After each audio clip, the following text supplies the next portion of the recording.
Tahukah kamu, harimau Sumatera, orangutan dari Kalimantan, atau badak bercula satu dari ujung kulon? Hewan-hewan tersebut merupakan jenis hewan Indonesia yang dilindungi karena langka. Apa ya yang menyebabkan hewan tersebut menjadi langka? Mau tahu lebih lanjut?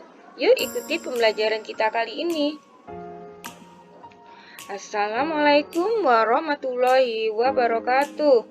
Salam sejahtera, salam sehat, dan salam semangat untuk kita semua. Berjumpa kembali dengan Ibu Titik.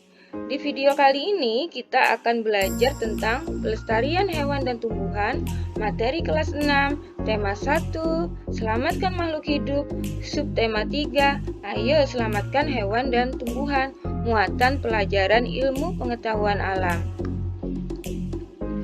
Tujuan pembelajaran kita hari ini yang pertama adalah menjelaskan pengertian hewan dan tumbuhan langka.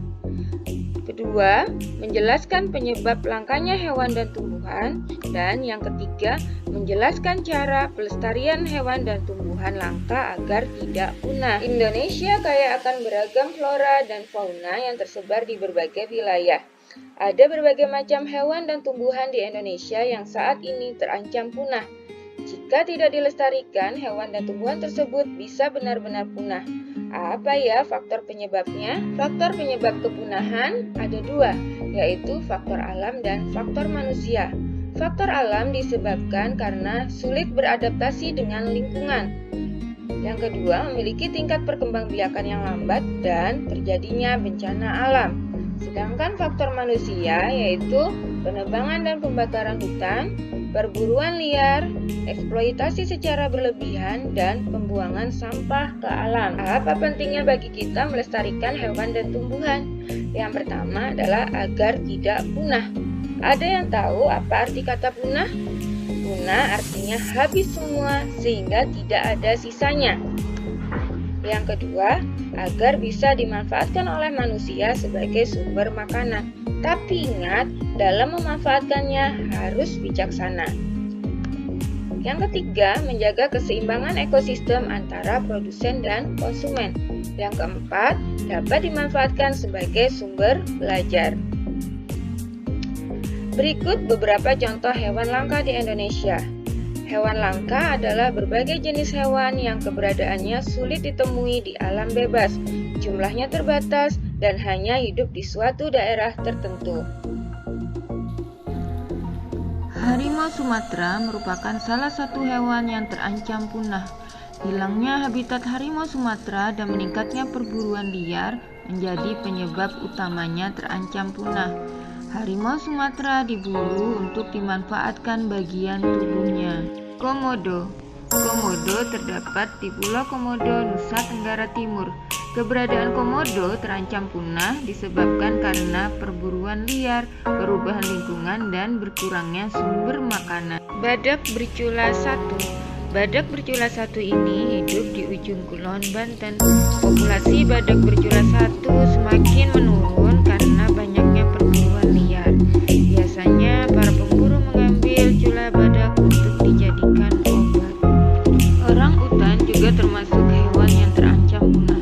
Hal ini disebabkan karena perburuan liar dan kerusakan habitat akibat pembukaan hutan untuk pemukiman dan perkebunan. Cendrawasih. Burung cendrawasih menjadi ciri khas Papua.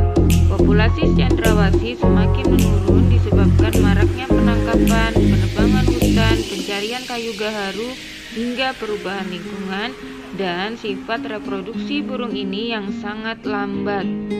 Seperti halnya hewan, tumbuhan juga dapat menjadi langka dan mendekati kepunahan apabila jumlahnya di alam bebas sangat sedikit. Rafflesia arnoldi terdapat di hutan-hutan Sumatera dan sebagian Kalimantan. Bunga ini hidup parasit. Kuncup bunga dapat dijadikan obat. Berkurangnya habitat bunga menjadikan tumbuhan tersebut langka. Berkurangnya habitat bunga disebabkan oleh kegiatan manusia seperti pembukaan wilayah hutan menjadi pertanian, perkebunan, dan pemukiman. Amorphophallus titanium merupakan tumbuhan endemik Sumatera. Bunga ini mengeluarkan bau seperti bangkai sehingga dinamakan bunga bangkai. Populasi bunga ini semakin berkurang karena habitatnya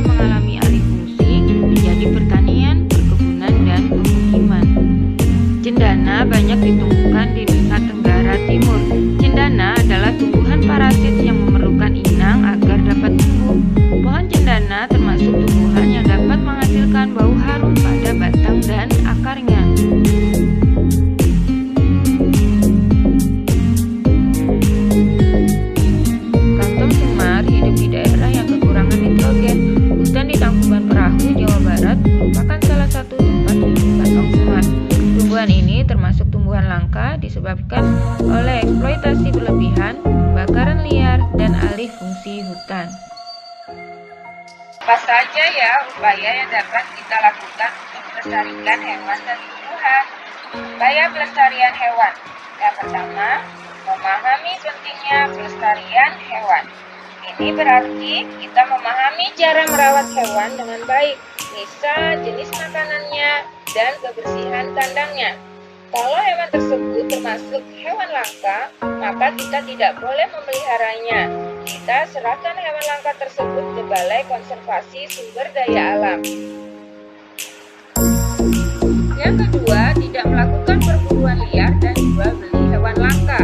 Hal ini diatur berdasarkan Undang-Undang Republik Indonesia Nomor 5 Tahun 1990 Pasal 19. Setiap orang dilarang melakukan kegiatan yang dapat mengakibatkan perubahan terhadap keutuhan kawasan swaka alam.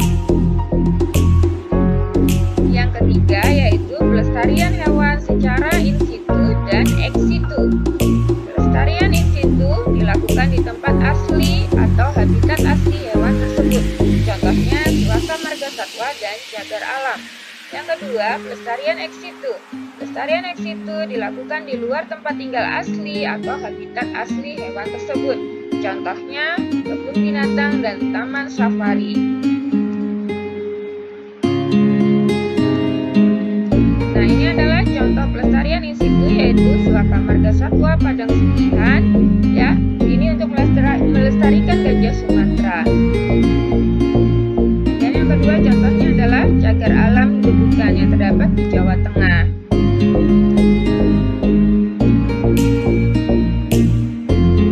Nah, ini adalah contoh pelestarian secara ex situ yaitu tadi contohnya adalah kebun binatang. Contohnya ini adalah kebun binatang Bogor. Kemudian ada taman safari. Ini termasuk juga contoh pelestarian ex situ.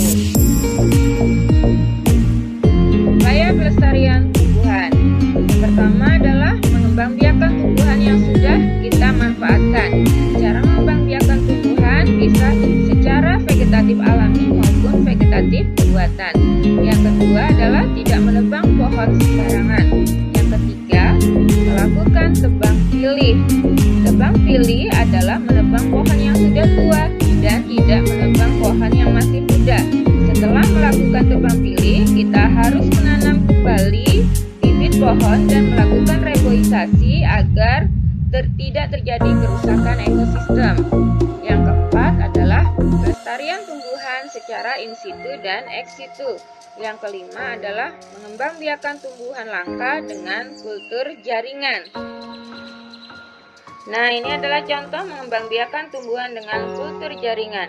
Jadi kultur jaringan adalah suatu cara untuk memisahkan atau mengisolasi bagian tanaman seperti sel, jaringan atau organ, daun, akar, batang, tunas, dan sebagainya, serta membudidayakannya dalam lingkungan yang terkendali sehingga tanaman tersebut dapat memperbanyak diri atau beregenerasi menjadi tanaman yang lengkap.